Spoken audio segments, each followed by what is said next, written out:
அவன் ஆட்சியில் சோழ பேரரசன் கரிகாலன்,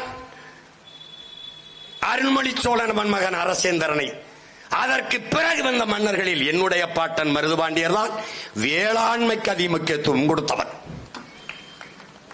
ஆவண படத்திலே பார்த்தீர்களே, வேல்ஸ் எனக்கு வளரி வீச கத்துக் கொடுத்தார், நான் அவர் குருவாக ஏற்றுக்கொண்டேன். அவனுக்கு என்னுடைய பாட்டன் பெரிய மருது ஒரு ஆரஞ்சு பழத்தை கொடுக்கிறவன்.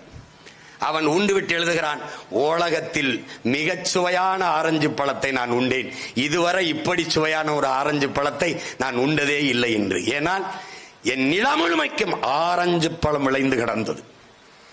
200 ஆண்டுகளுக்கு முன்பு ஆரஞ்சு பழத்தை ஏற்றுமதி செய்தவன் என் பாட்டன். இன்றைக்கு அவன் பேரன் என் வீட்டை சுத்தி வெறும் வேலிக்கருவேல முள்ளாக இருக்கிறது என்றால் இந்த 200 ஆண்டுகளில் என்னடா நடந்தது? இதான் கேள்வி. வெறும் சீமக்கருவேலையும் இந்த தைல மரம்ங்கிற யூக்கலிப்டஸ் மரங்களையும் நச்சு செடிகளை என் நிலமங்கும் நட்டவன் எவன்?